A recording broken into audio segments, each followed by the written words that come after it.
り解説。2006年公開映画ベスト10。懐かしの名作を振り返る。ねえマリサ、2006年ってどんな年だったか覚えてる？お、いきなり懐かしい話だな。確かイタリアではトリノオリンピックがあったり、WBC で日本代表が世界一になった年だぜ。そうだったね。でも今日はスポーツの話じゃなくて、2006年に公開された映画を振り返るんでしょ？そうだぜ。2006年は映画界でも名作がたくさん生まれた年だったんだ。アクションからドラマ、ファンタジーまで幅広いジャンルの作品が登場したぜ。確かにそうかも。2006年の映画って、今でも語り継がれる作品が多いよね。そうなんだよ。特に、日本映画も海外映画もヒット作が多かったから、ランキングに入れる映画を選ぶのが大変だったぜ。じゃあどんな映画がランクインしてるの？それは見てのお楽しみだぜ。今回は、2006年に公開された映画の中から、特に印象に残る10作品をランキング形式で紹介するぜ。なるほどね。でも、どうやってランキングを決めたの？今回のランキングは、映画の人気や話題性、今でも語り継がれているかどうかを基準にしているぜ。ジャンルのバランスも考えて選んだから、いろんな作品がランクインしてるぞ。それは楽しみだね。2006年って、私が映画にあんまり詳しくなかった頃かも。でも、懐かしい作品もあるのかな？間違いなくあるぜ。ああ、これ覚えてる。ってなる映画がたくさんあると思うぞ。それはワクワクするね。じゃあ、早速ランキングを見ていこうよ。OK。それじゃあ、第10位から発表していくぜ。第10位。V フォーベンデッタ。第10位は V フォーベンデッタね。どんな映画なの？ V フォーベンデッタは、2005年に制作されたアメリカ、イギリス、ドイツの合作映画だぜ。どんなストーリーなの？物語の舞台は、第三次世界大戦後の全体主義国家となったイギリスだ。政府は国民を厳しく監視し、自由を奪っていた。そんな中、ガイ・フォークスの仮面をかぶった謎の男 V が現れ、政府に対するテロ活動を開始するんだ。V はどんな人物なの？ V は過去に政府の人体実験の被験者となり、その結果、超人的な身体能力を得たが、全身に火傷を負ったんだ。彼は自らを死相とし、政府への復讐と国民の解放を目指して行動する。イビーってキャラクターも重要なんでしょ？そうだぜ。イビー・ハモンドは国営放送局に勤める女性で、夜間外出禁止令を破った際に V に救われる。彼女は次第に V の思想に共感し、彼の革命活動に関わっていくんだ。映画の見どころは？全体主義への抵抗や自由の尊さがテーマとして描かれている点だな。また、アクションシーンや V の詩的なセリフ回しも魅力的だ。ガイ・フォークスの仮面って有名だよね。ああ、あの仮面は現在でも抗議活動やハッカー集団アノニマスの象徴として使われているんだ。なるほど。深いテーマを持った作品なんだね。そうだぜ。見る者に多くのことを考えさせる映画だ。第9位。フラガール。第9位はフラガールね。どんな映画なの？フラガールは2006年9月23日に公開された日本映画だ。舞台は1965年、福島県いわき市の時は炭鉱。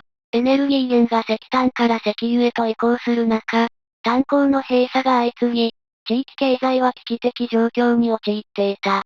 そんな中、町おこしの一環として常磐ハワイアンセンター、現スパリゾートハワイアンズの設立が計画され、フラダンスショーを目玉にすることになったんだ。フラダンスショーを作るために、どんな人たちが関わったの？元 SKD 松竹歌劇団のダンサーである平山まどか、松雪康子がフラダンスの指導者として招聘される。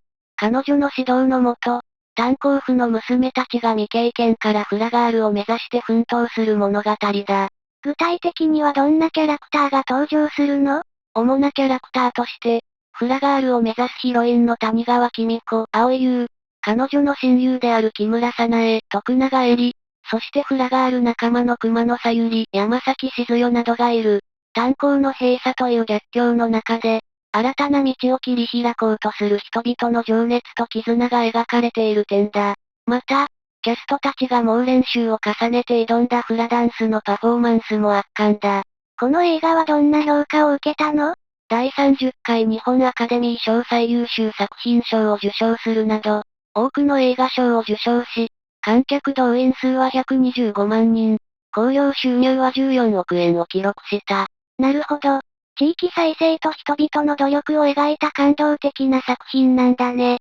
その通りだ。見る者に勇気と感動を与える名作だぜ。第8位、ミッション、インポッシブル3。第8位は、ミッションインポッシブル3ね。どんな映画なの？ミッションインポッシブル3は、2006年に公開されたアメリカのスパイアクション映画だぜ。シリーズの3作目ってことは、前作からの続きなの？そうだな。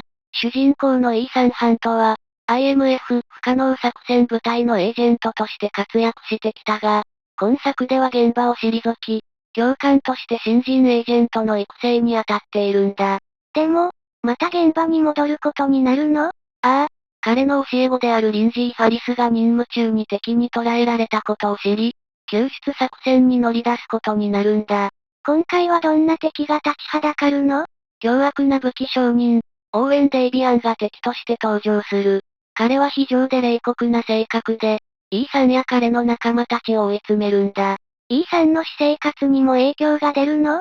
そうなんだ。イーサンの恋人であるジュリアの命までもが危険にさらされ、彼はプロとしてだけでなく、一人の人間としての葛藤を抱えることになる。見どころはどこ？やはり、イーサンの命がけのアクションシーンだな。特に、バチカンでの潜入作戦や、上海でのビル間を飛び移るシーンは圧巻だぜ。監督は誰が務めたの？ロストやエイリアスで知られる J.J. エイブラムスが監督を務め、これが彼の映画監督デビュー作となったんだ。シリーズの中でも評価が高い作品なの？ああ、フィリップ・シーモア・ホフマンの悪役ぶりや、緊張感あふれるストーリー展開が高く評価されているぜ。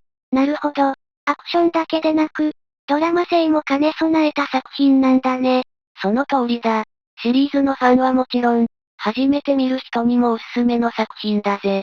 第7位、武士の一文。第7位は、武士の一文ね。どんな映画なの？武士の一文は、2006年に公開された日本の時代劇映画だ。物語の舞台は幕末の海坂藩。下級武士の三村新之丞は、藩主の毒味役を務めていたが、ある日、毒に当たり失明してしまう。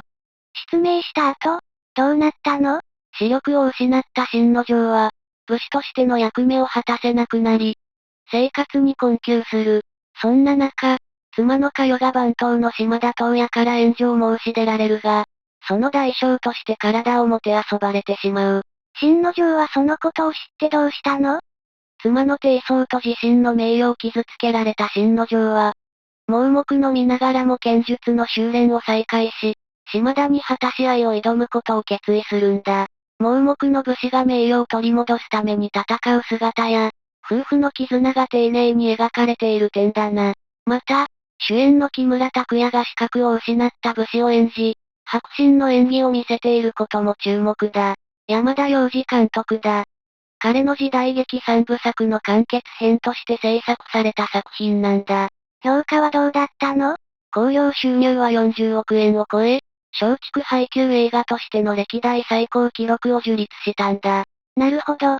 武士の名誉と夫婦の愛がテーマの感動的な作品なんだね。その通りだぜ。時代劇ファンだけでなく、多くの人に見てほしい作品だ。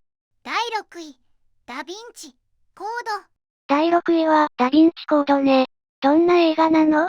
ダヴィンチコードは、2006年に公開されたアメリカのミステリースリラー映画だぜ。ダン・ブラウンの同名ベストセラー小説を原作としており、ロン・ハワードが監督を務め、トム・ハンクスが主人公のロバート・ラングドン教授を演じている。物語は、パリのルーブル美術館で館長が殺害される事件から始まる。ラングドン教授と暗号解読官のソフィーヌ・ブー・オドレイトプは、館長が残した暗号を解読しながら、キリスト教の歴史に隠された重大な秘密に迫っていくんだ。具体的にはどんな謎が解き明かされるの？レオナルド・ダ・ヴィンチの名画、モナリザや最後の晩餐に隠された暗号を解読しながら、キリスト教の秘められた歴史や、聖杯の謎に迫るんだ。彼らは秘密結社や宗教団体から追われながらも、真実を追求していく。歴史的な美術品や建造物を舞台に繰り広げられる謎解きのスリルと、テンポの良い展開が魅力だな。また、宗教や歴史に関する深いテーマも考えさせられる。公開当時、全世界での興行収入は7億6000万ドルを超え、2006年の映画の中で2番目に高い興行収入を記録した。ただし、評価からは賛否両論の評価を受けた作品でもある。続編もあるの？ああ、続編として、天使と悪魔2009年やインフェルノ2016年も制作されており、ラングドン教授のさらなる冒険が描かれている。なるほど。宗教や歴史に興味がある人には特におすすめの作品なんだね。その通りだ。ミステリーやスリラーが好きな人にも楽しめる作品だぜ。第5位。ザ・有頂天ホテル。第5位は、ザ・有頂天ホテルね。どんな映画なの？ザ・有頂天ホテルは、2006年に公開された日本のコメディ映画だ。三谷幸喜が脚本監督を務め、豪華キャストが集結した群像劇として話題になった作品だぜ。どんなストーリーなの？物語の舞台は、大晦日の夜に高級ホテルアバンティで繰り広げられる。新年のカウントダウンパーティーを控えたホテル内で、副支配人の新藤平吉役所広司を中心に、様々なトラブルや出来事が次々と起こるんだ。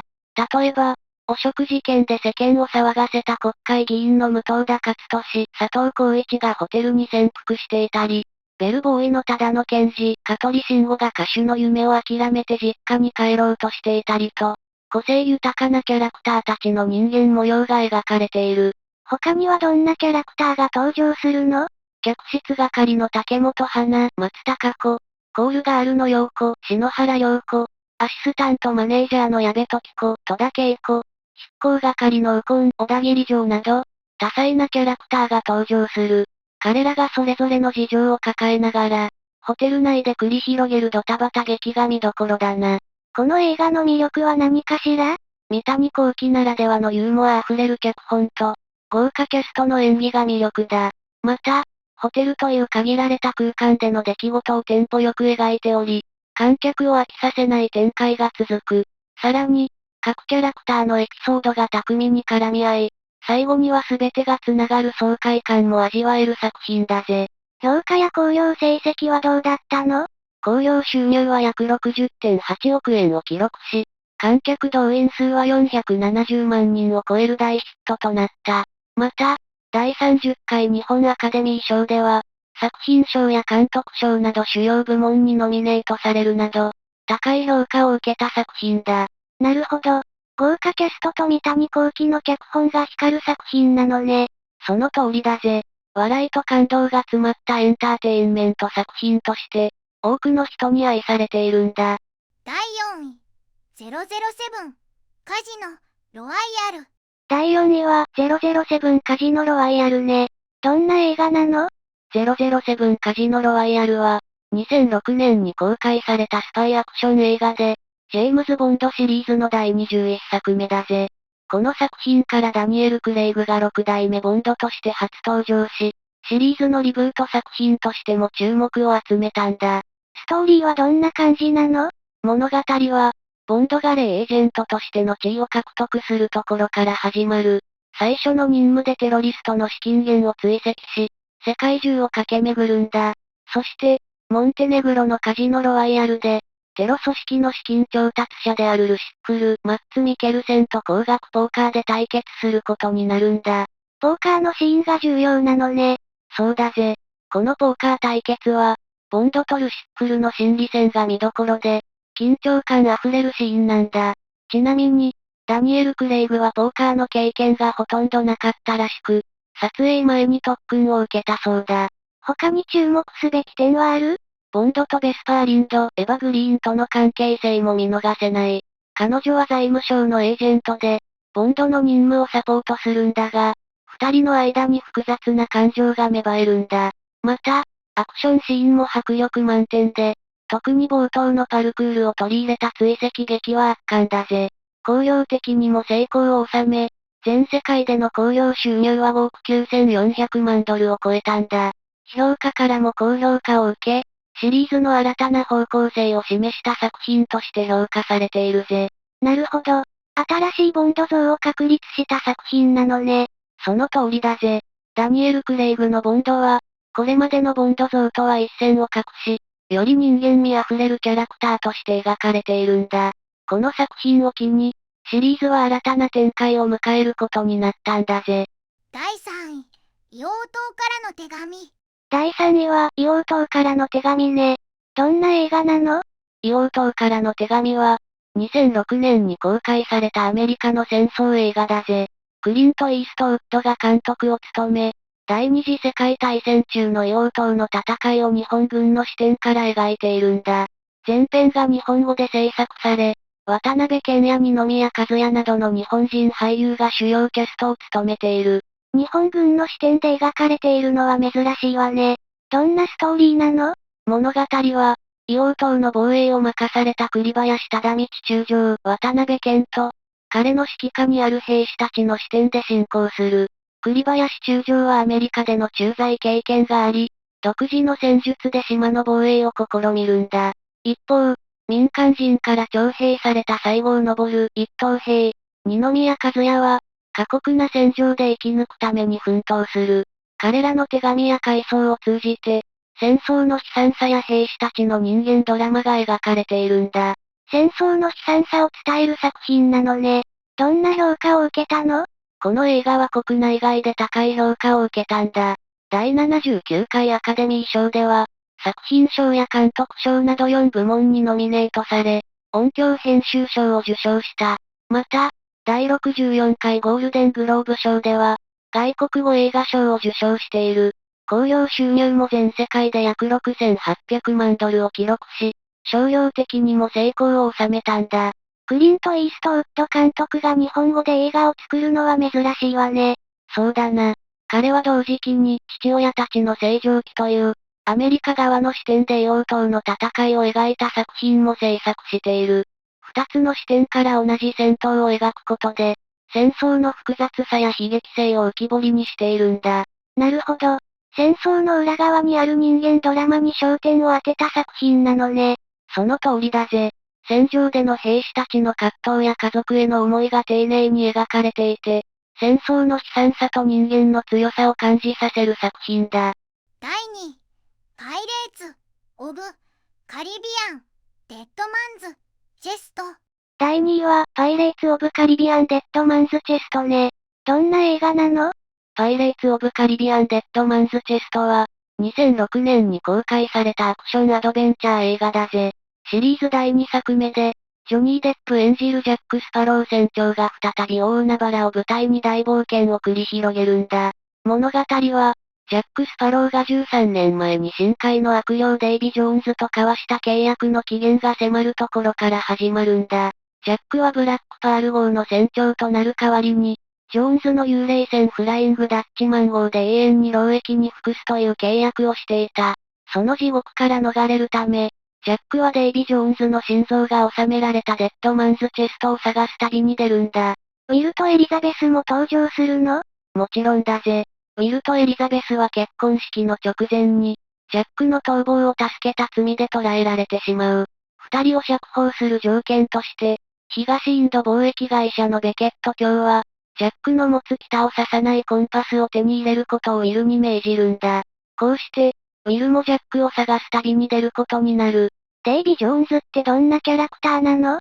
デイビ・ジョーンズは、フライングダッチマン号の船長で、タコのような触手の顔を持つ恐ろしい存在だ。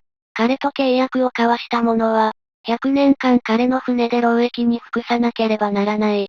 ジャックも彼との契約から逃れるために、デッドマンズチェストを探しているんだ。この映画の見どころは？見どころは、なんといっても迫力満点のアクションシーンと個性的なキャラクターたちの掛け合いだな。特に、ジャック、ウィル、ノリントンの三つどもえの決闘シーンや、巨大な海の怪物クラーケンとの戦いは圧巻だぜ。また、前作以上にスケールアップした冒険が楽しめるのも魅力だ。興行成績や評価はどうだったの？この作品は全世界で10億ドル以上の興行収入を記録し、2006年の全世界興行成績で第1位となったんだ。評価からも高評価を受け、シリーズの中でも特に人気の高い作品として知られているぜ。なるほど。ますます見たくなってきたわ。ぜひ見てみてくれ。ジャック・スパローの魅力と壮大な冒険が詰まった作品だから、きっと楽しめるはずだぜ。第1位、ナルニア国物語。第1章、ライオンと魔女。第1位は、ナルニア国物語第1章ライオンと魔女ね。どんな映画なの？ナルニア国物語第1章ライオンと魔女は、C.S. ルイスの児童文学シリーズ、ナルニア国物語の第一作を原作とした2005年のファンタジー映画だぜ。第二次世界大戦下、ペベンシー家の4人の兄妹が不思議な衣装ダンスを通じて、永遠の冬に閉ざされた魔法の国ナルニアへと迷い込む物語なんだ。そのケイマイたちはどんなキャラクターなの？長男のピーターは真面目で知的、家族を守ろうとする責任感が強いんだ。長女のスーザンは慎重で優しく、テイマイたちのフォロー役だ。次男のエドマンドは少しひねくれていて、兄に反抗的な態度を取ることもある。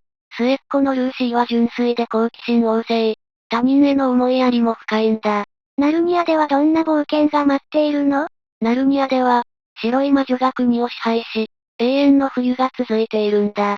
兄妹たちはライオンのアスランと出会い、魔女の支配からナルニアを解放するための戦いに巻き込まれていく。特にエドマンドは魔女にそそのかされてケイマイを裏切るけど、その過程で成長し、家族の大切さを再認識するんだ。キャストは誰が演じているの？ピーター役はウィリアム・モーズリー、スーザン役はアナ・ポップルウェル、エドマンド役はスキャンダー・ケインズ、ルーシー役はジョージー・ヘンリーが務めている。白い魔女を演じるのはティルダス・ウィントンで、その冷酷さと威厳ある演技が印象的だ。また、アスランの声をリアム・ニーソンが担当している。美しい映像と壮大なスケールの物語が魅力だな。特に、ナルニアの幻想的な風景やクリーチャーたちの描写は圧巻だ。また、兄妹たちの成長や家族の絆が丁寧に描かれていて、感動的なシーンも多いんだ。全世界で約7億4500万ドルの興行収入を記録し、2005年の興行成績で第3位となったんだ。第78回アカデミー賞ではメイクアップ賞を受賞し、視覚効果賞や音響録音賞にもノミネートされた。評価からも高い評価を受け、ファンタジー映画の新たな金字塔として称賛されたんだ。なるほど。ファンタジー好きにはたまらない作品ね。その通りだぜ。子供から大人まで楽しめる作品だから、まだ見ていないならぜひチェックしてみてくれ。総評またはまとめ。こうして振り返ってみると、2006年って本当に名作がたくさん生まれた年だったんだね。そうだな。アクション、ファンタジー、ミステリー、ヒューマンドラマまで、多彩なジャンルの映画が揃っていて、映画ファンにはたまらない年だったぜ。